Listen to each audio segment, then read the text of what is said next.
Hello and welcome back to the channel. Thank you for joining me in another of my wonderful interviews. Now, we are doing a bit of an update here. As you know, we've spoken many times about the dreaded 5G and how the towers are going up all over. And I can speak from personal experience, having witnessed in my town where I am 28 of these sort of slightly smaller repeater towers, 28 of them going up. They stuck them in the ground, concreted them in. A group tried to stop them from going up in front of a school, and to my knowledge, that is still the case, but the others are in. They had to wait a month for the tower to make sure the concrete hadn't cracked and the tower was going to fall over, but now they've got the electronics on it. It's a worry, and as you know, people are trying to stop this from happening. Not necessarily because they don't want it, but because there is a lot of contractual and legal problems to say that actually they shouldn't be there anyway, because there is no contract, or the contract isn't worth the paper it's written on, or the companies that are supposedly do it are not actually registered on Company House, and who's got the liability. All of that. And as ever, we've had the lovely Ian Jarvis join us to give us the information. He joins me again. Hello, Ian. Hello this afternoon. It's Oh, actually, this lovely to afternoon as we talk, I'm not sure. Yes. Well, I'm sure somewhere it will be afternoon as somebody watches, Yeah. hopefully. It's good to have you back on. And of course, I think it was probably 8 weeks ago, maybe, that you were last here. And so much is happening It so was actually eight speedily. months. I've just watched the previous Oh, was it video, 8 months? My Richard. Yes. goodness. I know we've Time met each flies. other quite a few times in between then Yes. and now, haven't we, at different events where we've both been. So yeah, it actually says 8 months ago on the Wow. previous video. So yeah, I was Goodness. surprised too. Absolutely. So a lot has happened in that time. I mean, as I explained there, down in Worthing, where I am, we are all affected, and a lot of people are aware of it and worried. And I even went into the council and said, where was the planning permission for this? And they bounced me about between the local council and the county council, but it transpired they didn't need planning permission for these smaller scale repeaters, Hmm. which is all a Yeah. bit of a worry With the because one next, the one behind by the school should have had. Well, I saw some of the people I know and work with as part of my wider group. I call it. It's I have a very distributed organization system. yes, We work together, but people who are not sitting next to me on a desk do their own things as well, and we of course. coordinate, which I find is the best way of working. But yes, several of those were at that rally that they held around where it was going to be put up. So far as I'm aware, that one should have been um, had a prior approval application. The guidelines principle is that I'll use that term, most new ground-based base stations, as they call them, will require a prior approval planning application to be issued. And there are certain restrictions. If it's less than a certain height, then they can just bung it in place. And the odd thing is, the permission is needed for the mast, but not for the cabinets. Oh, I But the see. cabinets, which is the things mostly that most people bump into, if you're trying to get past it on a pavement and you've got your twins in a pram or you've got a wheelchair, that those are the things that they can virtually put those anywhere. But it's the mast itself that has to have the planning application. I did read in a couple of the ones that were refused by different councils and went to an appeal. At least two of the inspectors, when they came to look at it, have said, well, although that is true, you wouldn't have the one without the other. Right. Yes, I So in suppose it's terms of planning and the siting and the visibility, in both those cases, the inspector said, I'm going to regard it as a single structure. Yeah, yes. but essentially, that they can put um, that what we call in the small cells. Quite often, they can go on the tops of lampposts, traffic lights, and they can be 5G emitters. and transmitter receivers, and they often do not need any planning permission. No. But it's when we're talking about those things, it does get a little bit tricky to be 100% certain. Yes. Well, it's very worrying when 28 all go up in the same week. Mm. It is, And you yeah. and there's no, there's no need for them to alert anybody to it. You just, that's the first thing you see, is it being put into position. You say, hang on a Mm. minute, what's this going on? Was Eh, was that the ones along the beachfront in Worthing? there's, yes, well, they're all around the place. All right. They're along the beachfront, up the main high street, up towards the station, Oh, and okay. then one towards the school. And they, yeah, spread out a bit. Mm. So if you come into town now, wear a lead hat. Okay, I will do. I'll bear that in mind. Not that it's effective. Ah, it is. Not that it's effective. Nah, it is. Anyway, so let's catch up with what's happening in your world. Well, yeah, okay. Well, I suppose the first thing is the business that we filled most of the last talk was about 3 UK Limited, wasn't it? It was Um, and that company that was dissolved, I've been investigating that a little bit more and gone a little deeper into everything that's gone on. And I can't remember whether I'd already put a letter on our what was then our website, Stand Up Wolverhampton, which is no more the website for this.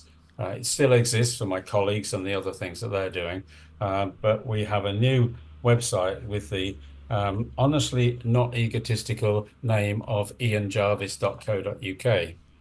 Is Uh, that Ian Jarvis saves the world.co.uk? So well, the first paragraph on the top of it, it's not just me. But we were discussing. I did have that URL, that domain from many years ago when I was an IT consultant freelancing. Um, and people asked me what the domain name was called, and I said that. Um, and several people said that's perfect, Ian, because people look for you, right. So and you're better known than you think you are. yeah. So I stuck with that. Okay. And it now has two new documents up there explaining it in much more detail. What I found last time, I put the letter up and it was editable. It was a Word format, and people could then add their own comments in. I found lots of people were changing it, and they were changing it so it wasn't actually accurate. Oh, I wonder why would And they would do that. well, lack of understanding and a lack of actually bothering to check a little bit more in the detail, because it's not, and often was saying that this company, which they were blaming, which I didn't want to happen, they were blaming 3 UK Limited, the company and the director, and that was not correct Right. because He was unaware that his company was being used for this purpose. you've remembered it correctly. Yes. Yes, you have. So, so the fraud that I was trying to explain at the time, which I think I've explained better in these two documents that I've now got, is that an active company, which let's call it Hutchison, as we did last time. Hutchison is sort of the group name, and it originally was developed out of Hong Kong, a Hong Kong company. Hutchison was using, which was a legitimate company, and it actually has several companies in its stable. A perfectly legitimate company was picking up and using the name of a company that A was dissolved at the time in the 20s, and B had nothing whatsoever ever to do with telecoms, and C was never in or occupied either of the addresses that the companies were using in their applications for planning permission. So all those three things. So that's a very different scenario Mm. to them actually making a false statement. So three is innocent. I have spoken several times since then with Tim Llewellyn, who is the direct originator. He created the company in 1994. The company existed until 2015, 27th of October, when he dissolved it. at the time he dissolved it, he tells me, okay, I have no reason to disbelieve him, but I cannot prove it because he's lost all the letters that he wrote. Um, he tells me that he wrote to, that would have been CK Hutchison Networks UK Limited at the time, and offered them the name 3 UK Limited. Right. Tells me that he had no response from them at all. Now, that sort of took my investigating a little bit further, because what I've also found since then, not currently, I haven't looked at so many applications, but if they had used that name, 3 UK Limited, before the 27th of October, 2015, it would be a different and possibly a criminal offence. Okay, I'm going to be cautious and use possibly all the time Right. whilst we're on air, Richard. And indeed, I have found a few so far. A few, and again, I stress I've not looked very far. When three Hutchison came into the mobile phone market, which is where it first came in, that was 2003. Right. That was just as the 3G networks were being rolled out. There'd been none before, so that was the initiation of them. And the Hutchison never ever had an operation that involved 2G or even 1G before it. They were not anywhere in the market. When they came in, they came straight into the 3G market, and hence they wanted to have that name that we know them of very commonly as just three. And we see Right. that curly three on their Yes, as website, their logo. different places. So I could hypothesize that they would have been looking for a name, and simply knowing that you chose to use the possibly the trading name of three, they almost certainly would have come across 3 UK Limited as a registered company. They would have been looking on Companies House for, Yes. because you Cannot cannot have the have same a name. company with the same name or even a similar name. Companies House can stop companies from using names if it thinks they're too similar to a company with a different name. To So, avoid confusion, presumably. exactly. Yeah. Well, for whatever reason, yeah. The only truly unique thing about a company, though, is the company registration number. That was something I learned in the last 6 months or so. That so if you've got um, 3 UK and you've got 3 UK Limited, the only way you can tell the difference Is is their by number. using on that number. Right. So each one would have a unique number. Absolutely, No absolutely. matter if an umbrella company had 3.1 UK, 3.2 Yeah. UK, they'd all have a different unique Yeah. number. So with when CK Hutchison decided to put an umbrella over the top, called Signal Infrastructure Networks UK Limited, all right, and it took the number of CK Hutchison Networks Limited, so it got the same number because it was a renaming, Right. So okay, it's not, yeah, okay. but the company called 3G Hutchison UK Limited stayed as it was. Now, that didn't change. It became still subtended to what used to be CK Hutchison and now is Signal, but that kept the same number, Right. and is still on Companies House with the same number. And so it gets a little bit tricky sometimes, but that's in essence, you can rename a company and it will keep the CRN of the company of the name that it was used with before. So you can trace back the history of the name changes if they change it, but the number remains as like each of our national insurance numbers. Right, yes. Yeah, we could change our names by deed poll or That's what a have good you, analogy. but we're still, 57133B, top, Yes. whatever it is. That does not change. Yeah. So yeah, it's a good analogy. Yeah, Thank you. it is. So that's where we got to. So I would argue, although again I can't prove it at the moment, but had I been in that situation and come across that company, and I probably would have thought, "Oh, we can be three limited, can't we? Mm. Or three UK limited. That would be nice." And then you suddenly find there's another company already with that name. You might be a little bit put out. And I don't know when the first application was used using that ignat that name on the. I've no idea at the moment. Yes. It could be somewhere as far back as around about 2003. The ignat certificate has been required for all that time. Right. So could you? I know it's sort of getting into all the technical things, but A bit sorry. if you have a no, it's fascinating stuff, isn't it? So if you had three UK limited and you run your company like this gentleman did, dissolved the company, but it's still there to let you know it was once an existing thing It's still, for yeah, it's still historic there now. You purposes. can look at it today. Well, we did last time, if you remember. Yes. You Once that company is dissolved, is that name available for a new company? no, no, it seems not to be.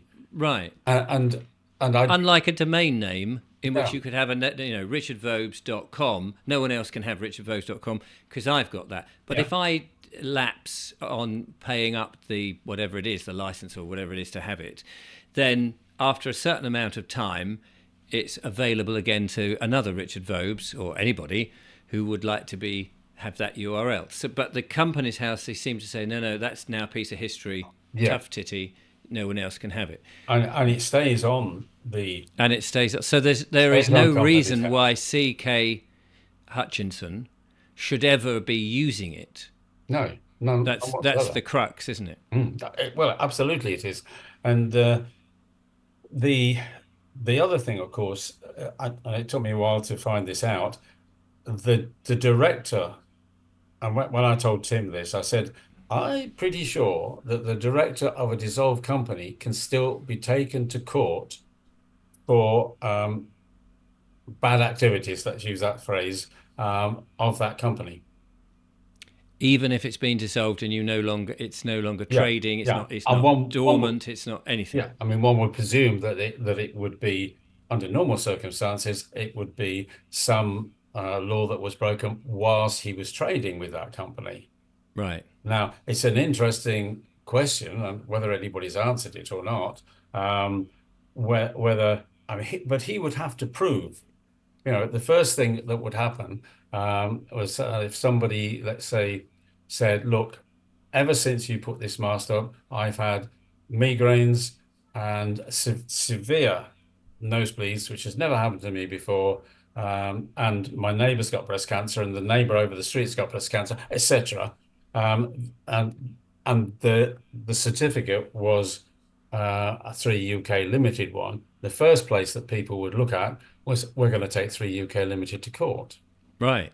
Now, of course, it's a dissolved company, so but that could still affect him, Mr. Llewellyn, Yes. because even if he manages to argue, well, I wasn't even anything to do with that at that time, he would have to do something. Yes, And I, to rebut the claim yeah, at the very least, to yeah, say, well, absolutely. it's not me, Yeah, it's dissolved, I'm retired, yeah, and I don't do I anything. do happen to know that causes him stress. Of It course. definitely causes him mental stress, and he is concerned of what could happen as a result of that.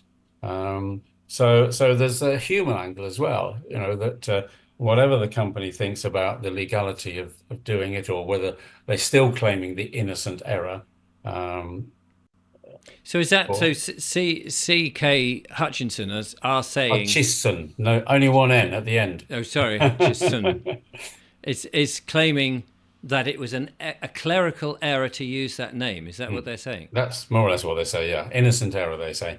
Right. Um, and they've But written that letter, certainly in several cases where they've been challenged by a council, and the councils have accepted that.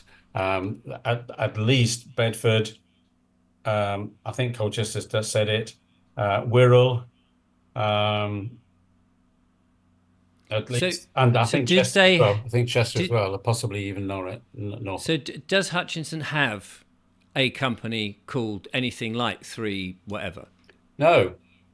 So, I mean, how can it be an innocent? I mean, that's the sort of weird thing, isn't it? Oh, we're going to call this ice cream piffy, Mm. but or any random name. Oh, this is an innocent error. I just must have sneezed and it came out Three UK. Well, I think that is a valid point. And I've said several times, and when I've been writing to councils, and it is on the latest letter as well, the documents that's on the website, that they have companies in their stable that they could use perfectly legitimately. One of them Yes. is called Three Hutchison Three Number Three G UK Limited, and the other one is called Signal with a C Infrastructure UK Limited. So either of those companies could legitimately be used to as the name on that IGNIP certificate with a CRN and the company details. Mm. Now, my big question to everybody about that, the police, the councils, the prosecution service, if it ever gets that far, or if they take me to court, um, then is why would they use a name that didn't belong to them, and yet they must have known that it existed. Yes. The one thing is somebody somewhere from the organisation submitted that name for the certificate. Yeah. They must have known that either it's none of their companies, for one thing, and that it's potentially somebody else's company, whether Mm. dissolved or not. Yes, yes. Uh, And I have found some applications before it was dissolved using that company. right. So again, that's another line I want to go down a little bit further. I've got But there are what 300 plus councils, i.e. planning authorities in the country. I've probably got looked at 50 of them at the most so far and found lots and lots of those certificates. And I've been back to about 2014 in some of them, right. but it's only But all those certificates are invalid they are. because there's no existing company to back them up, Yeah, to take the liability. yeah, absolutely. Yeah, you can see it. Most normal people can see it. The only people that can't see it are the police and the councillors or the council And staff. presumably the company that installed it all or operates it. Oops. Yeah, it's a complete and utter mess. And even if certainly a few years ago, less so now, there was sometimes two companies named on the IGNIP certificate. BT, for example, was one of them. BT, and sometimes EE, who are now certainly both the same company. I don't know when they joined together, um, but with Three UK Limited. Now, I've actually not written to them yet, but I wonder if they know that Gosh. Three UK Limited, the other partner supposedly Mm. on this form, doesn't exist. So that all the liability goes to them. They may be going, oh my God. Well, they might exactly, yeah, yeah. But So mm, okay, so we've got these documents which detail all of this, and they're mm, on the ianjarvis.co.uk that's right, website. yeah. And Oh, go on. Sorry, I well, interrupted. I was just sort of getting to the sort of point that these and they are available for what purpose? For people to send to MPs, to councils, to police, or any authority who want to. Anywhere they want to. I've made them PDFs, so Right, I can't say they cannot be changed because it's always possible, of course. But I say, but to make them a little bit more difficult to change because I'm right, very careful about what I put in them. Um, and there's no need to change them. and there's no need to change them. Um, what what I ask people to do is to write a covering letter. Right. because the circumstances for each person who's going to write to, let's say, their council for now, some of them will have had no interactions with their council at all. Some of them will have been making objections. Some of them, like Matt in Gloucester, might have charged into the council chamber and told them all they were committing, crimes against the law, all sorts of things. So each individual will have a different story so far, or no story at all, with their counsel. So they need to write a covering letter, dear so and so, you remember we wrote before and raised this issue with you, blah, blah, blah, and so on. And I'm happy for people to mention my name. It is on the documents, both of them. So there's no problem with that. And that's the one that details everything about three, and so on. And Yeah. yeah. So, I mean, it's very comprehensive and it's very easy to understand. It must have taken a bit of effort to put that together so that it's very easy. And so, as you say, you sent that out, and you said that at the beginning there that there was no public interest in it Well, the from. police, yeah, the Nicholas, a friend, fellow conspirator, if you like, um, has written. He's actually a parish councillor in Wokingham, and he's been challenging as Nicholas Martin, the person, as opposed to the councillor. He's been challenging, the borough council, the district council, on this issue ever since we discovered it. And and remind me that come back to that in a second. He wrote to Thames Valley. Well, first of all, he wrote to the Police and Crime Commissioner, who wasn't doing anything about it. So he wrote to the Chief Constable of Thames Valley, and probably as long ago as a year. And he's been sending reminders for some time now, and he's had a reply. I think he said it came today, maybe yesterday, and part of it is saying that yes, there is insufficient um, public interest in the matter in order for them to carry out an investigation. Um, Which and, is, I mean, ultimately, you've got to ask, never mind that nobody's been hurt, as it were, or anything like that, who's liable mm, if something goes wrong? How are these things insured? mm. Well, that's again, yeah, the insurance thing is really interesting because there have been various responses. The most direct was from Wandsworth Council, which quoted from its insurer to say that if somebody fell ill because of one of the masts from the radiation, they wouldn't be insured. Their insurance wouldn't cover them. Right. Now, does that apply to every single local planning authority? I've actually no idea, but I would imagine there's some sort of collective for council insurances. Maybe they go to different companies, Zurich or Swiss Re or whatever it might be. Mm. Um, and but if Wandsworth says, or Wandsworth's insurer says, I can't remember the exact phrase at the moment, that you wouldn't have, it doesn't cover you for that, then what about the rest of them? And that is it's a big question. And so, yeah, your point is valid, Richard.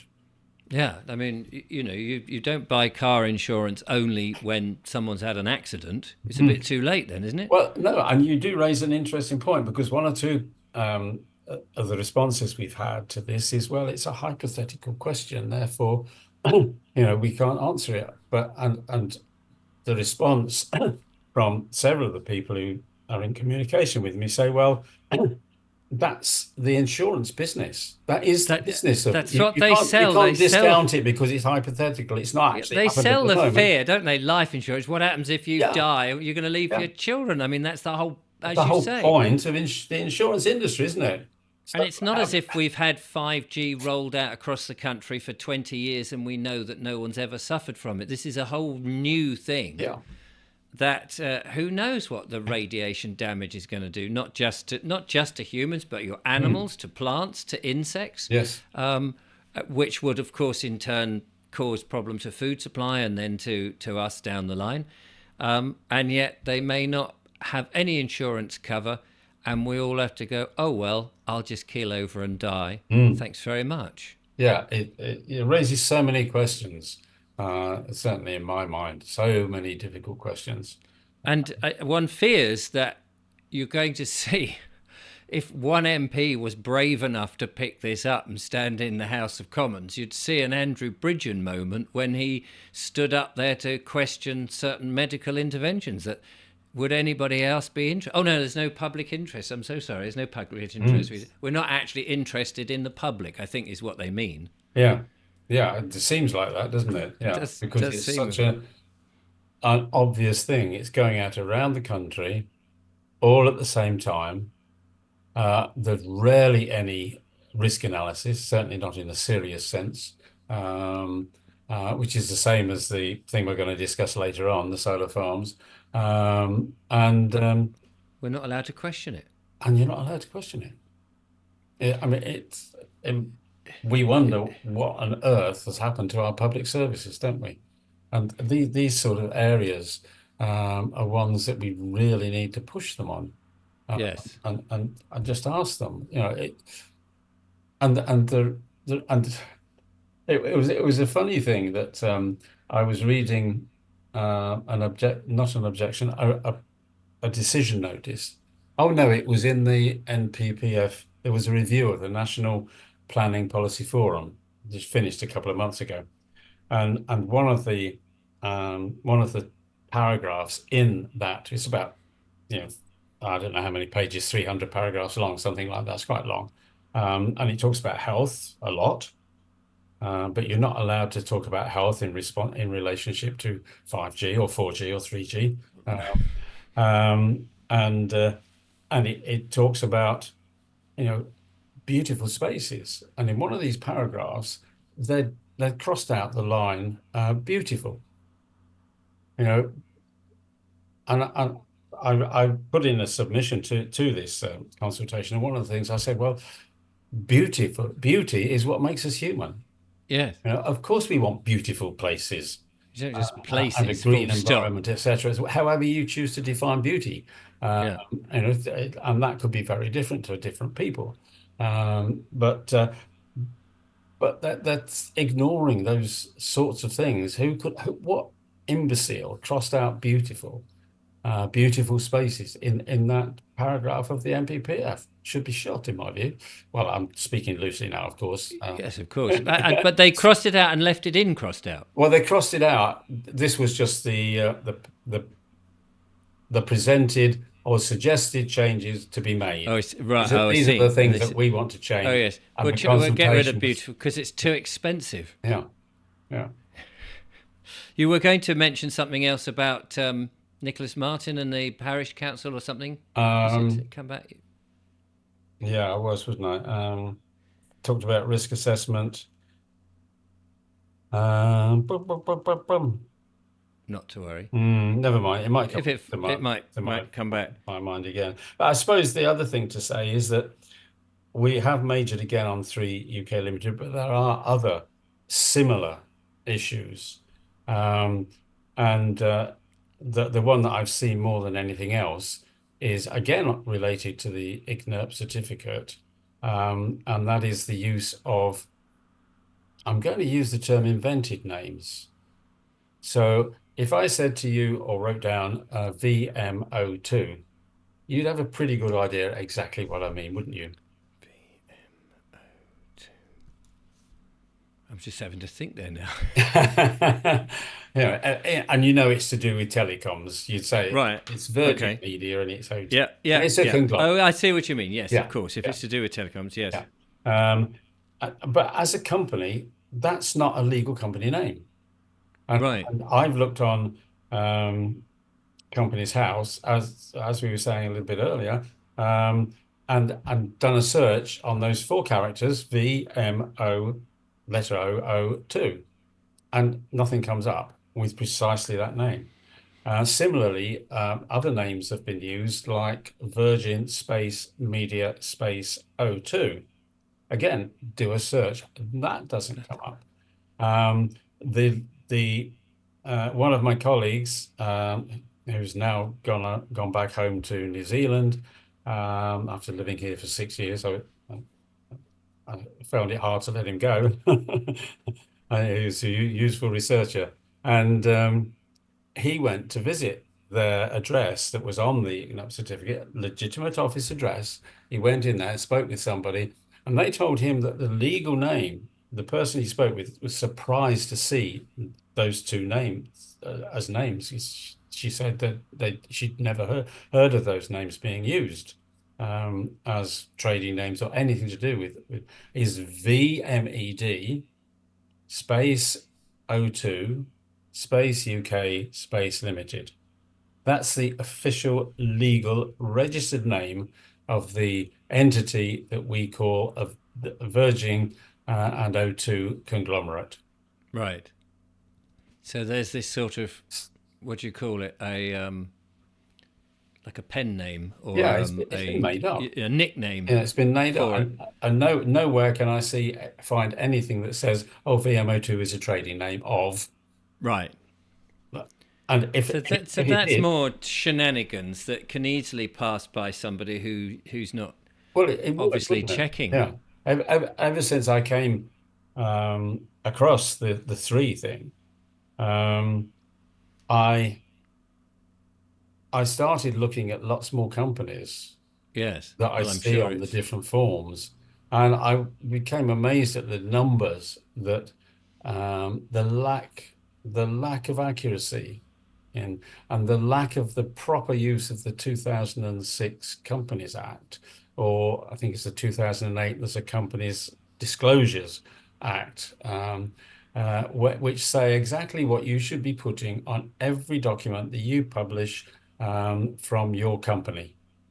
And right. they include like the registered address, the registered name, and no matter what you use, the VAT number, Yeah. and there's one or two other things as well. But you should be putting those things on every piece of paper. And if there's two company names on a piece of paper, both their details should be on there. It's that simple. And anybody running a company will know that. Absolutely. And My yet, dad used to have a company, and he had all those uh, sort of things. there Excuse you go. me, Well, on it. I used to when I was a freelance IT consultant. Right. I had a company. I knew that very well. I had to put docu. So, and anyone writing those documents, if they're worth their salt, must know that. Yeah. And if they're not doing it, then they must be aware of it. Yes. Yeah. Absolutely. They Which yeah. suggests some shenanigans going on, a Yeah. little bit of deception. Yeah. Somewhere. I mean, Cornerstone has been so far the best, and their name correctly is Cornerstone Telecommunications Infrastructure Limited. They sometimes abbreviate it to CTIL. Now, I've nowhere seen if that is a trading company or what it is. Sorry, I'm not my computer there. Um, and But then, they will also use a company called Galliford Try Telecoms. That was dissolved in 2021. Gosh. And then there might even be a third company like VMO2, which, as I say, is just an invented name. And so you can often get those three companies on the same piece of paper. So anybody, I mean, just to, I suppose, to make this clear for anybody who's sort of got through all of this and thought, well, Yeah, it's a bit sticky. It's a bit why does this sticky. really all matter? At Yeah. the end of the day, they're radiating our brains, or they're not, or what is it doing? Well, clearly, you've got a major rollout of massive amounts of infrastructure going in and around not only the town but the countryside and villages and every bloody way. You can't escape these things, and you would think and you would expect that these all the bits of paperwork would be checked, double checked, triple checked, so that there is no room for anyone to manoeuvre, especially by the authorities to double check that they're not being given a fast one. Yeah. Because if at the end of the day it's lumbered on the authority to sort of pay out any liability for whatever because they didn't do the due diligence, then that all lands back on us as people who may or may not be paying their council tax. Let's not get into that particular bit. But it'll come back on the public purse. Yeah. And, Yeah. and of course, the hospitals will be potentially full of people who may be harmed when they Mm. might otherwise not have been Yeah. if these contracts were actually tested for the Yeah, metal. and yeah, you're right. And bear in mind, this has been going on since, a decade or more ago, Yeah. and applies equally to many of the 4G applications. Um, Well, Before that's, we yeah, were rolling out 5G, we you, need to remember it's not all about 5G, exactly. and they would have still been rolling out 3G. 4G in this country came in about somewhere between 2010, 2012, that sort of time. Um, It's just so slapshot, isn't it? It's mm, just, I mean, it's just, and unless people like you have been looking into it, most of us assume that everything is properly addressed, yeah, crossed, and dotted. I think we're Should we move right. on What? Yeah, we will to the move on. solar? Just finally, Mm, I think it does not just rest on the shoulders of the companies, because what have our councils been doing? What have our planning officers been doing? Some of them are checking. Certainly now we had one fairly recently, or a couple fairly recently. So what part of what we're doing is educational as well, yes, and I think that's having an effect. I mean, again, just one other thing to go on. Does anybody, do we know who signs these things off? An individual who works, an employee who is Mm. in there, or is it just No, we like we do know. see? Yeah, We do know. mostly yeah, they do put their names on it, and it's either the case officer themselves, or it's the head of planning if it's gone to Right. council, for example. But So, mostly I it's mean, it's they're the the ones that one can put pressure on to say, look, you need to double check this, mate. yeah, yeah, Yeah. yeah. I Okay. should I take one of them to an injunction? Well, you imagine what would happen if you took one to court and it goes the wrong way. That the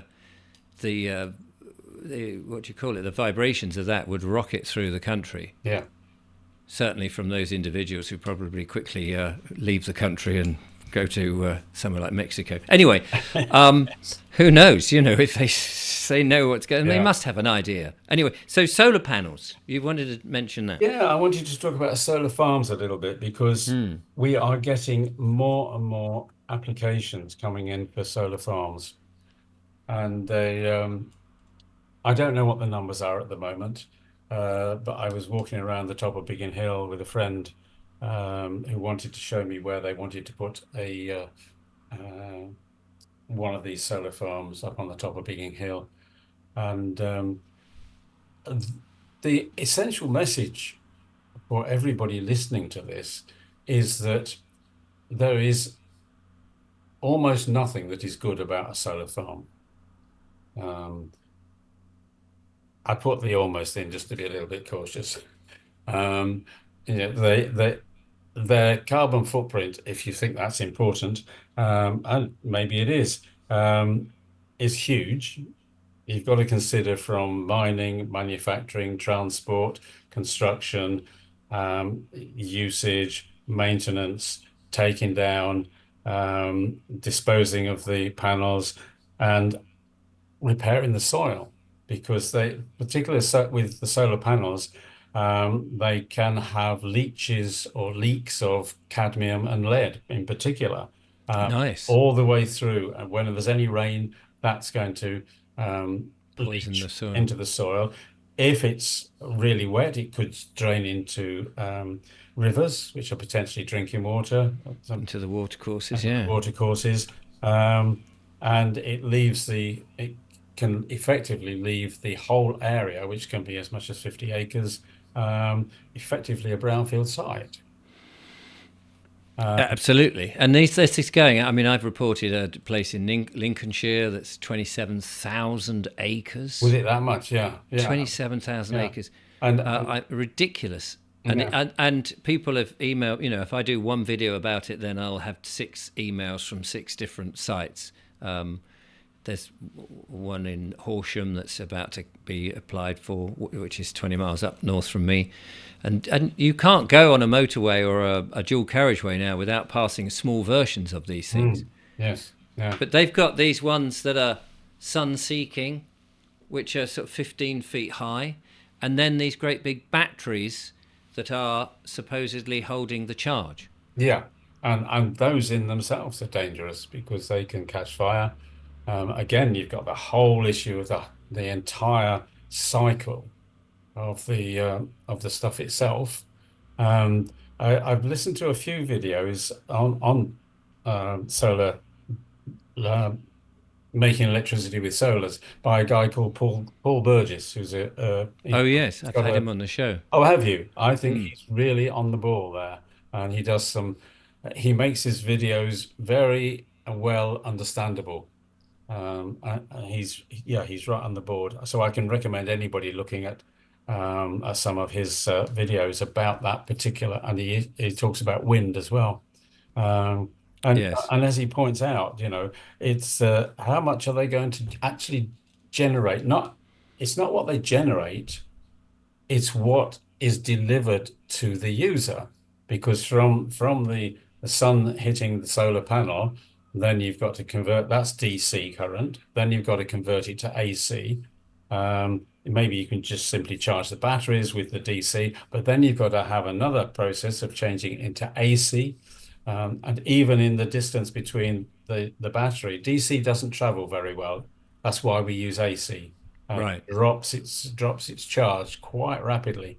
So if the battery is a little distance away, I noticed it on when I lived in Greece even, from the roof to the batteries, it lost a couple of volts, and it's not very far. And then you've got the inverter that we're taking it from the DC coming out of the batteries to the AC.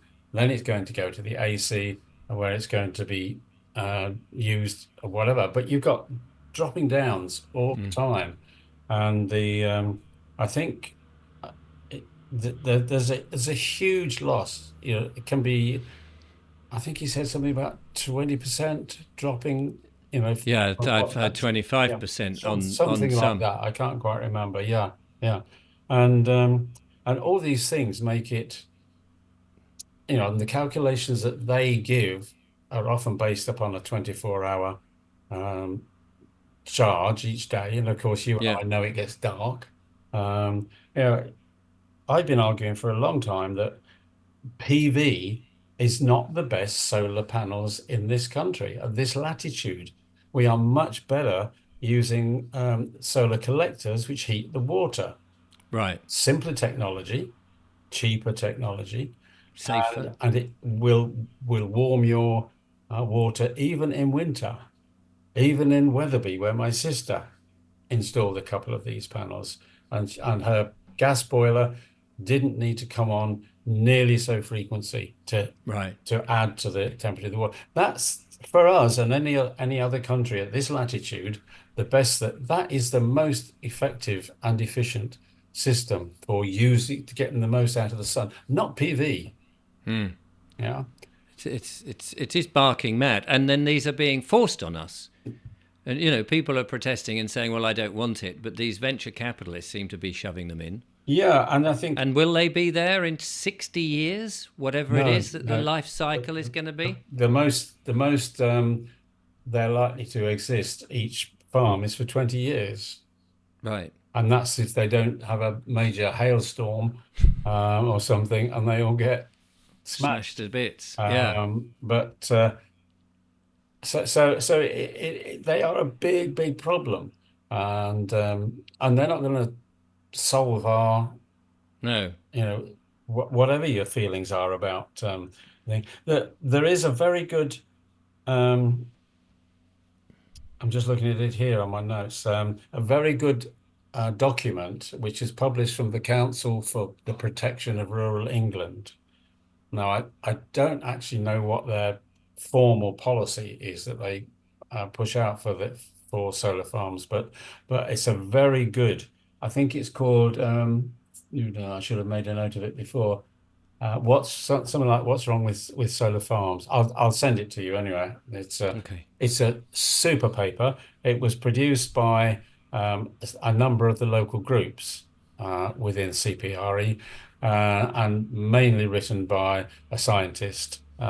with the assistance and combination in combination with those groups, and it really covers a lot of the baseline information and telling you what's wrong with what's wrong. I think it is with solar farms, and so I would suggest everybody gets hold of a copy of that. I will put it up on our website. It's not there at the moment, but I have every intention of putting it up on our website so people can download it.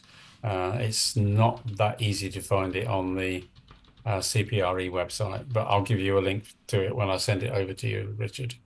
Right. I just Yeah. sort of have a quick look to see if it will Yeah. immediately come up. But Yeah, and the chemicals issue again is another thing that chemicals leaching out of them, and they are very very difficult to dispose of, just like wind turbines. When they're not going to um, rot in the ground; they're just going to be standing there yes, backs up. one having seen the slightly dodgy practices of some of these large corporations, one wonders if there is any potential issues with different registered names being used on that as well. Yeah. To get them out of any big holes, because when you're talking huge money of somebody's life and Mm. or many people's lives, if they've been damaged or hurt or impacted in some way, poisoned by lead or whatever in Mm. the ground, you wonder if the liability is as strong as it ought to be. Yeah, I've not even begun that search, I have to say. You've got a lot going. I have got a lot going, but it's a interesting question. So yeah, Yeah. and with the batteries being able to catch fire again, as you said, they're big things. If it's next to or too close to somebody's house, And um, you can't put them out. We've seen that with the EV cars yeah, and even phones and other small things. I think you mentioned somebody in your neighbour or something had a yeah. My small. neighbor, who's I'm looking at his panels now. He's got about 10 panels, and they burst into flames, and yeah, it was a big problem. And with these bigger ones, and I watched a video some time ago now where one bus in a garage parked overnight burst into flames, and then after a little while, the next one burst into flames, and after a little while, Oh the next one God, burst into flames. So you can domino imagine effect. if it's got a whole load of those batteries, then it's just going to go. It'll be an inferno. Yes, this is Evacuate the place, the whole place, wouldn't you? Uh, yeah. yeah, and It's not, and these are. I mean, the ones that they're talking about with these big solar farms are these cargo ship-sized things hmm, full of these batteries, and there may be, who knows, 10, 12, 20 of these. Well, you can imagine, and they're hmm, they're not too far away from people's houses, hmm. and you do wonder if there's radiation from them or some sort of output Well, signal. there will be something. I'm, And the hmm, cables that are underground that yeah, are pulsing and all of that. It is very worrying. And of course, if you don't want to be living next door to one, no, because your house is suddenly devalued. And what happens when it rains with all yeah. this glass that's Yeah, now and you buy a house in a nice rural area, and suddenly find you've got all these solar panels next door to it. exactly? I mean, I mean, one of the other worrying things, which is similar with um, the planning for the masts of the base stations, is that the democracy, because the I think what's his name now, um, Ed Miliband was I'll use the word boasting on Facebook that he had um, approved. These had been refused by the county council. He had approved 3 solar farms in 3 days, wow, and hadn't really that's spent much against time. the wishes of the local people, the decision of the local council, and Yeah, then he thinks he can just go, boom. with the Where's the stroke. democracy? Yeah, Well, that's it. I mean, we ask that all the time on the show here. I'm Like, why, sure. who gives them the authority Yeah. to govern over the people? When, Mm. especially when the people who live there say, "Hang on, we don't want it. We don't Thanks very want much. it. Nice offer, very kind, but we've considered it. Yeah. No, thank you. No, Yeah. you're having it." Yeah, and if you do the study, if you actually do the mathematics and do the work to learn what's going on, you'll recognize that they don't actually do the job anyway. And it's easy for me to say things like, "Well, nobody's asked for it," but I also wonder how many people ask for these things. Mm. How many, it's all very with people like you saying, "Well, we don't want them; they're not safe," and blah blah Yeah. blah, which is legitimate stuff. Mm. But one presupposes then that there's an army of people who've said, "No, no, we want 5G, we want solar panels." Well, where are those people Yeah. in significant numbers? I mean, it is true that when we see planning applications, there was one actually in a forest, or on the edge of a forest, but inside it, near Guildford Godalming sort of way. And there were three um, comments in support of it from local people. Right, One of whom said, you can put it in front of my gate, and I don't mind. But the majority there, which was about another 40, I think, were against it for all sorts of reasons. right. From the appearance and the sighting, to the harm to health, to the devaluation of their properties, and a variety of different things. So I think we're still waiting for the decision on that one, actually. And and again, if that goes, the one in Wolverhampton, I'm still waiting for a refusal on as well. They want to put that on a golf course. The golf club does not want it on the golf course. The local people, and I went to a meeting at the golf club.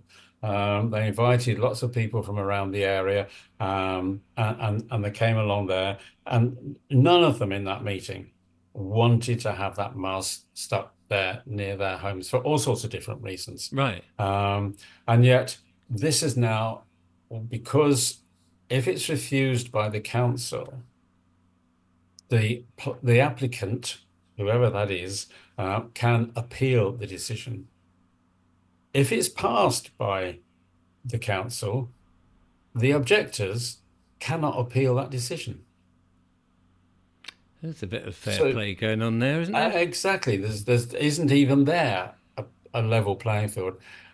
Once it goes out to the planning inspectorate, which is part of a government department, one person will make the decision either to uphold the decision that the council has made, or and thereby to dismiss the appeal, or to override what the local people and the councillors have decided and approve it, pass the appeal, and therefore it can go up. That's Is the that state of democracy, play. Richard? Is that Well, democracy? it's something that probably I can't mention on this show in a public arena. It doesn't seem fit for purpose, at least for living and breathing people who want Mm. to get on in their communities and have any say. Yeah. And yet we've Well, got I do need to read it again. It's a huge, great act, the Localism Act 2011. I would encourage people to have a look at that. Again, it is very long, but you might be able to dig out a few nuggets of information that could give us some better claim to the councils and others listening to us.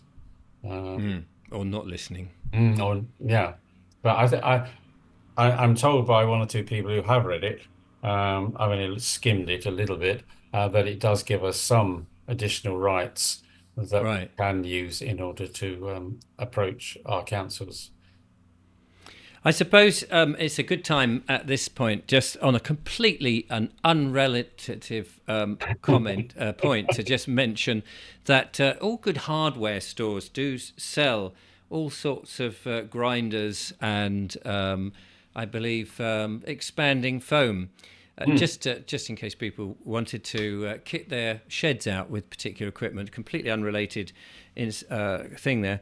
But if push comes to shove, people often need their own method. However, Yeah, I mean, it's an interesting thing. What I have a friend who's studied uh, common law and many similar things for many, many years.